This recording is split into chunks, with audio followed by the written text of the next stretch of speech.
The Notre Dame men's basketball season has reached its bitter end, and Mike Brey's tenure as head coach is officially over after 23 years. Where do the Irish go from here? All that more on this edition of Locked On Irish. You are Locked On Irish, your daily podcast on the Notre Dame Fighting Irish. Part of the Locked On Podcast Network, your team every day.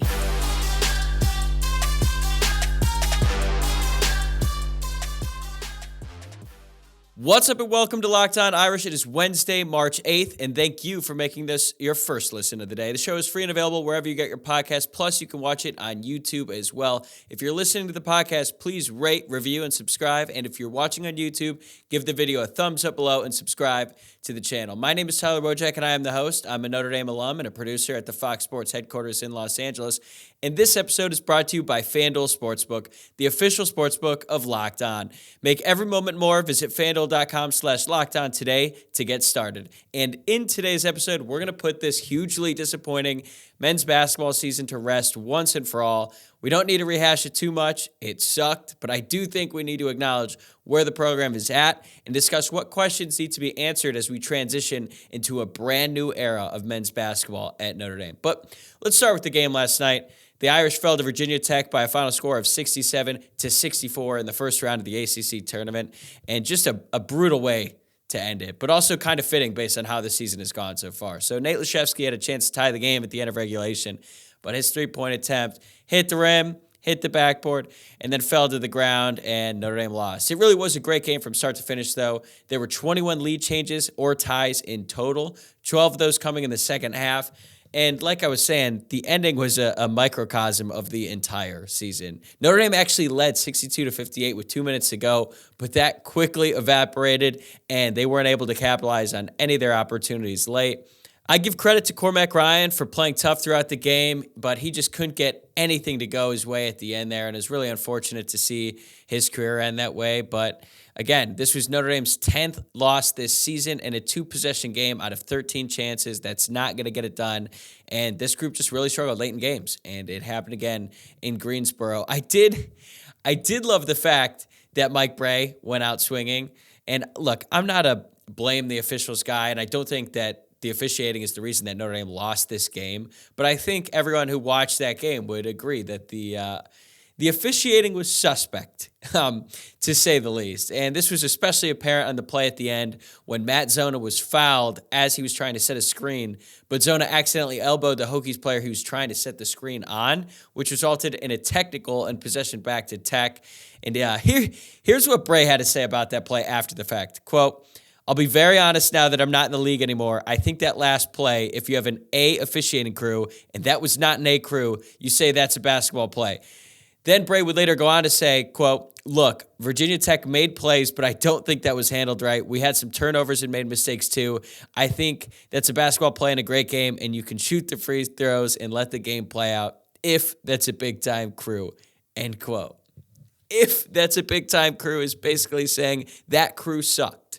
But again, that's not the reason that Notre Dame lost the game. But typical Mike Brey, he had to get some shots. And what are they going to do? Fine him? He's done. He's not in the league anymore. So that's vintage Brey on the way out the door, because that was, in fact, his final game as the Notre Dame men's basketball coach. I already did a full episode on Mike Brey's legacy at Notre Dame last Thursday after the Irish won his final home game against Pitt. So you should go check that out if you haven't listened to it already. So I'm not going to do that all again today. Brey's a legend. I love him to death, and it sucks that it had to end like this, but endings rarely ever go how you want them to, so I won't dwell on that aspect of it. Instead, I want to focus on what comes next for the men's basketball program as they enter a pivotal stretch here that will have long-lasting ramifications. As we start to think about the future, though, we have to acknowledge where the program is at right now, and frankly, it's not pretty. I mean, anyone who watched the team this season realizes that, but I think it's worth repeating here. They finished the season with an 11-21 record, but a 3-17 record in the ACC. 3-17. That's not getting it done. They didn't win a single road game all season and went winless through the month of February. Not great, Bob. What's worse is that Notre Dame doesn't have an influx of young talent on the way in that they could sort of rely on and I guess have some fallback hope for. Cormac Ryan is almost certainly gone. I think he's got a 6-year, but he's going to leave, along with Trey Wirtz, Marcus Hammond, Nate Lashevsky, Dane Goodwin, and Robbie Carmody. Who knows if freshmen Van Allen Lubin, J.J. Starling, and Dom Campbell will stick around, but Notre Dame desperately needs them to. And the only incoming freshman at the moment is Marcus Burton out of nearby Penn High School in Mishawaka.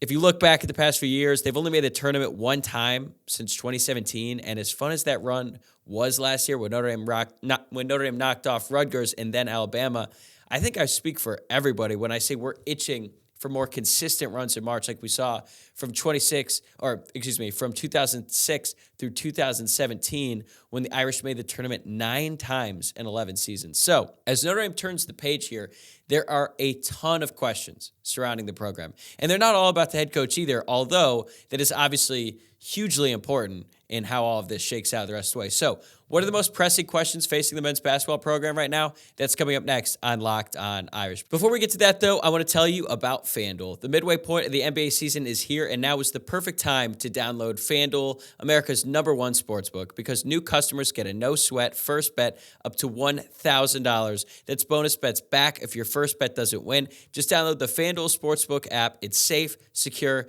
and super easy to use. Then you can bet on everything from the money line to points scored and threes made. I think I gave out like 4 NBA picks last week, and I'm pretty sure I went 1-3. That's a tough start, to say the least. So I'm taking a day off. I'm not giving out any picks for tonight because I would never want to lead you astray. FanDuel even lets you combine your bets for a chance at a bigger payout with the same game parlay. So don't miss a chance to get your no-sweat first bet up to $1,000 in bonus bets when you go to FanDuel.com/lockedon. That's FanDuel.com/lockedon to learn more. Make every moment more with FanDuel, an official sports betting partner of the NBA. Now that the season is finally over, I'd imagine Notre Dame's search for Mike Brey's replacement will really ramp up here over the course of the next few weeks. It's honestly been really quiet on that front for a while now, which I guess isn't too surprising considering the fact that we're in the middle of a season and considering all of the guys Notre Dame would want to hire are actively coaching their teams right now. It's pretty tough to try to negotiate a contract and get all that settled. But there's obviously ways to express interest by going through agents, back channels, things like that.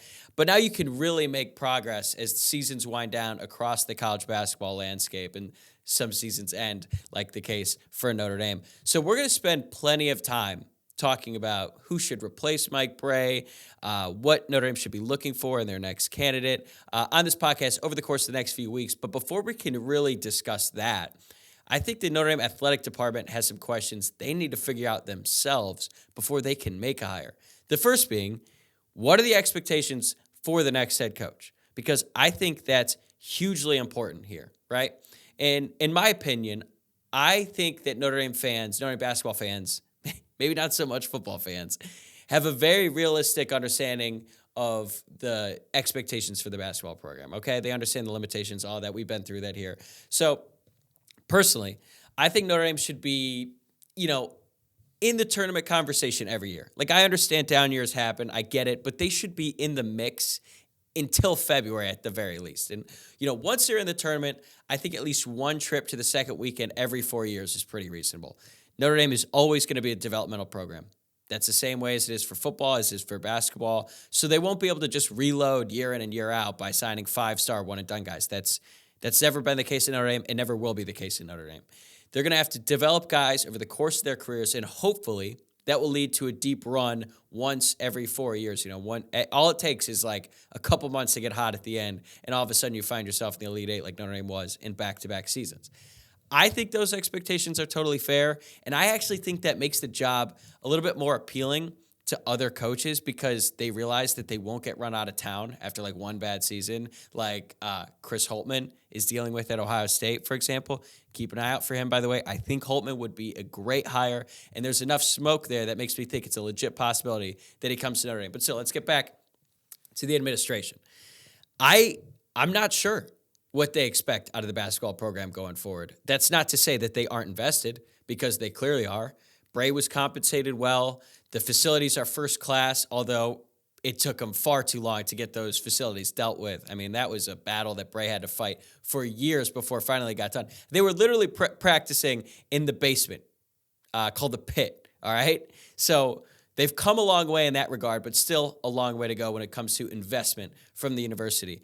And I don't even think this is a stretch to say that there are some very important people at Notre Dame who are more impressed by the fact that Brey ran a clean program with kids who graduated, stayed out of trouble, who also experienced some success on the basketball court along the way.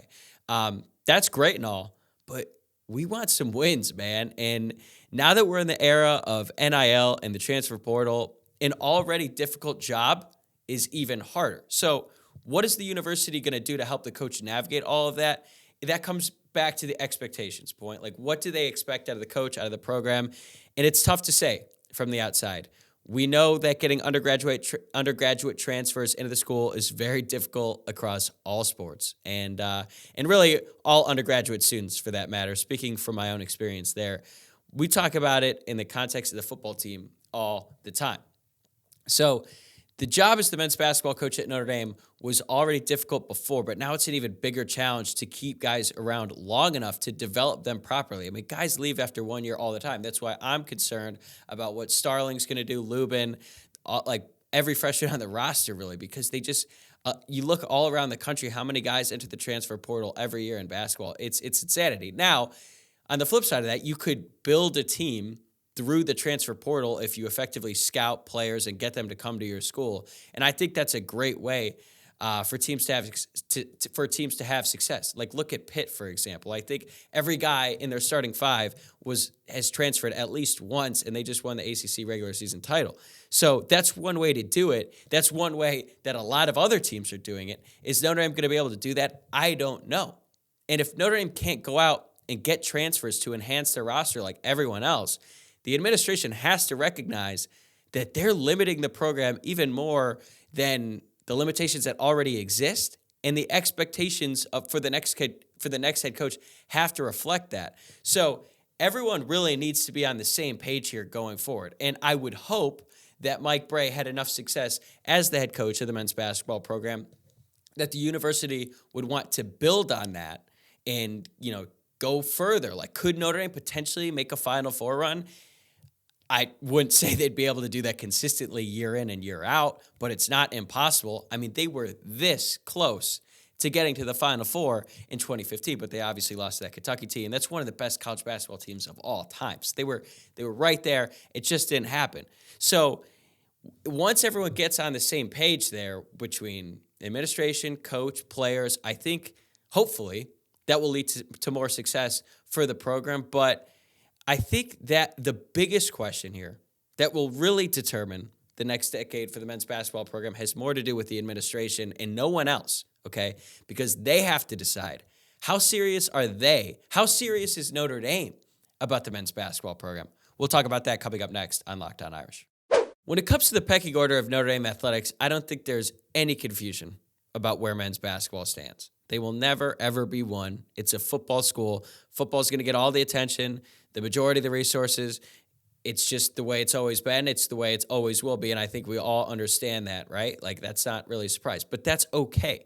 There are plenty of good basketball programs out there from traditional football schools. Look at Texas. They're in the top 10 right now. Hell, look at Alabama. I know nobody wants to be compared to the dumpster fire that is Alabama right now, but you see my point. Tennessee is another football school that has had a really solid basketball team for the past decade plus.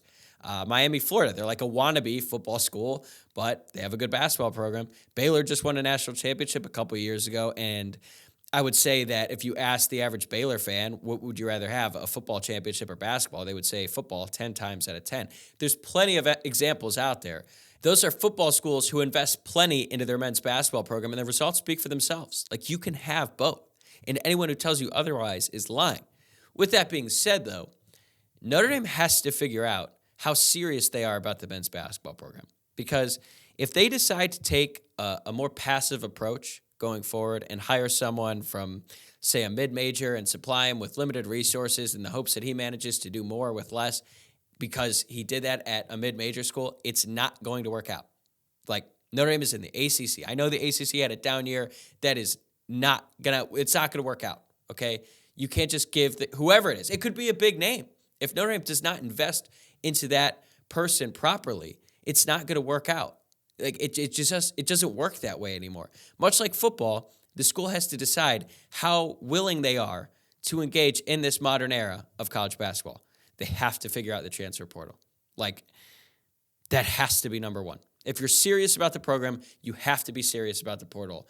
And in that vein, what sort of support staff are you willing to provide whoever you hire as the next men's basketball coach? Because Mike Brey was notorious for keeping a tight staff. He didn't want a ton of bodies. He wanted a tight-knit group, not a ton of different people, and Notre Dame was more than happy to abide by that because less coaches on staff, less support staff, the less you have to pay for. Like, that makes sense. Notre Dame was more than happy to provide Brey with what he wanted, and what he wanted wasn't as much as what some other schools want.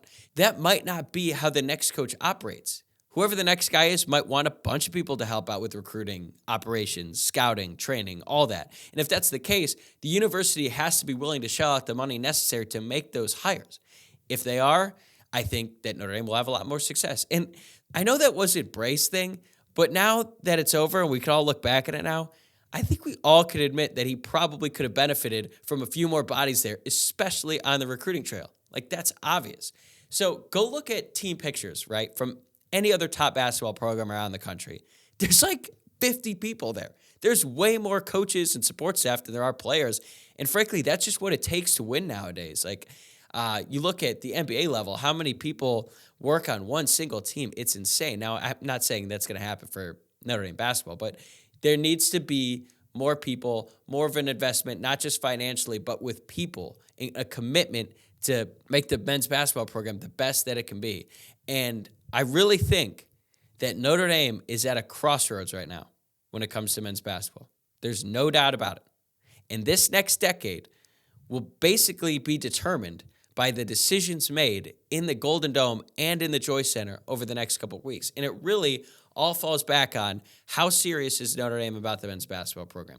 Once they figure that out, they can figure out, okay, what are the expectations for the next head coach in the program going forward? Because if the university and the administration is willing to invest in the program, and again, I'm not saying they haven't been, I just think that they need to invest more going forward to build on the success that Notre Dame has had over the past couple of decades. The past 5 years or so haven't been great, but Notre Dame has had a lot of success in the past decade, and there are plenty of opportunities for Notre Dame to build off that, but everyone has to be aligned.